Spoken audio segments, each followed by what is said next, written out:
Welcome to ராஜாவட்டி kitchen. நம்ம கிச்சனில் நம்ம இன்றைக்கி என்ன ரெசிபி பார்க்க போகிறோம் அப்படின்னா, பூரி உருளைக்கிழங்கு மசாலா தான் நம்ம செய்ய போகிறோம். வாங்க எப்படி செய்யலான்னு பார்க்கலாம். வாங்க வீடியோக்குள்ளே போகலாம்.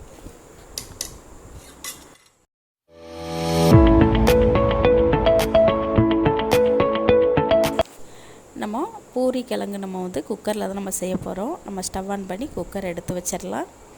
நமக்கு குக்கர் சூடாயிடுச்சு. நம்ம ஆயில் சேர்த்துக்கலாம். நமக்கு ஆயில் சூடாயிடுச்சு. கடுகு உளுந்தம் பருப்பு சேர்த்துக்கலாம்.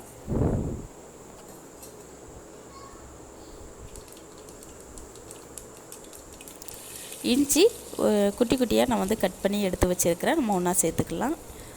கூடவே 1 டேபிள் ஸ்பூன் அளவுக்கு நம்ம கடலைப்பருப்பு சேர்த்துக்கலாம். 1/2 டீஸ்பூன் அளவுக்கு நம்ம பெருஞ்சீரகம் சேர்த்துக்கலாம்.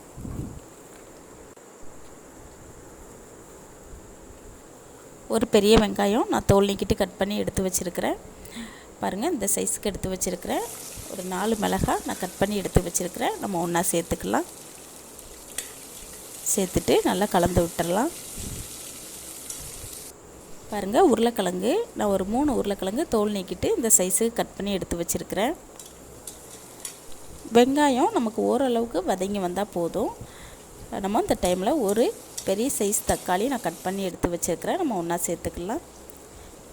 சேர்த்துட்டு நல்லா கலந்து விட்டுடலாம். கூடவே 1/2 டீஸ்பூன் அளவுக்கு நம்ம உப்பு சேர்த்து கலந்து விட்டுடலாம். நம்ம வெங்காயம் நம்ம இந்த சைஸுக்கும் கட் பண்ணிக்கலாம். அப்படி இல்லைன்னா நம்ம நீல வாக்கில் கூட கட் பண்ணி நம்ம சேர்த்துக்கலாம். நம்மளோட விருப்பம்தான். கொஞ்சமாக மஞ்சள் தூள் சேர்த்துக்கலாம். சேர்த்துட்டு நல்லா கலந்து விட்டுடலாம். பாருங்கள், வெங்காயம் தக்காளி நமக்கு இந்த அளவுக்கு வதங்கி வந்தால் போதும். இந்த டைமில் நம்ம கட் பண்ணி எடுத்து வச்சுருக்கிற உருளைக்கிழங்கை நம்ம ஒன்றா சேர்த்துக்கலாம்.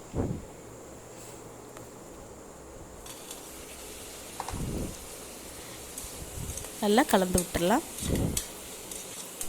நம்ம உருளைக்கிழங்கு குக்கரில் வேக வச்சுட்டு கூட நம்ம வெங்காயம் தக்காளி எல்லாமே நல்லா வதக்கிட்டு கூட நம்ம உருளைக்கிழங்கு மசிச்சு சேர்த்துட்டு கூட நம்ம பூரி உருளைக்கிழங்கு மசாலா ரெடி பண்ணிக்கலாம். நம்ம உருளைக்கிழங்கு முழுகிற அளவுக்கு நம்ம தண்ணி சேர்த்துக்கலாம். நல்லா ஒரு வாட்டி கலந்து விட்டுறலாம். அவ்வளோதாங்க. மூடி போட்டு 2 விசில் நம்ம ஸ்டவ் ஆஃப் பண்ணிக்கலாம். நமக்கு உருளைக்கிழங்கு மசாலா சூப்பராக நமக்கு ரெடி ஆயிரும். 1 டேபிள் ஸ்பூன் அளவுக்கு கடலை மாவு எடுத்து வச்சுருக்கிறேன். நம்ம தண்ணி விட்டு நல்லா கட்டிகள் இல்லாத அளவுக்கு நல்லா கலந்து விட்டு நம்ம எடுத்து வச்சிடலாம்.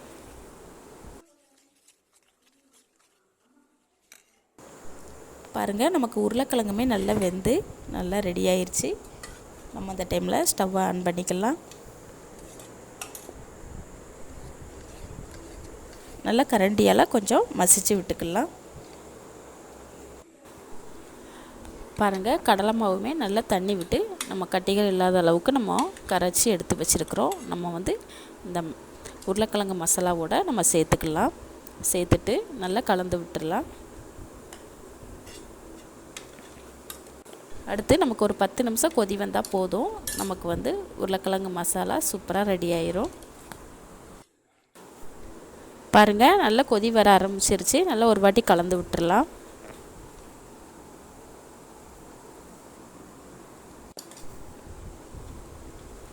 அவ்வளோதாங்க, நமக்கு உருளைக்கிழங்கு மசாலா சூப்பராக நமக்கு ரெடி ஆயிடுச்சு. இதே போல் இதே அளவுகளில் நீங்களும் ட்ரை பண்ணி பாருங்கள். நல்லா ஒரு வாட்டி கலந்து விட்டுடலாம். கொஞ்சமாக நம்ம மல்லி இலை சேர்த்துக்கலாம்.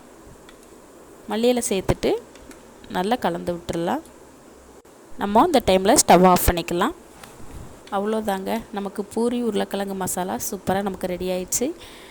இந்த ரெசிபி உங்களுக்கு பிடிச்சிருச்சுன்னா நம்ம ராஜாவட்டி கிச்சன் சேனலை சப்ஸ்கிரைப் பண்ணுங்கள், லைக் பண்ணுங்கள், பெல் பட்டனை ப்ரெஸ் பண்ணுங்கள். அப்போ தான் நான் போடுற வீடியோ உடனுக்குடனே உங்களுக்கு சேரும்.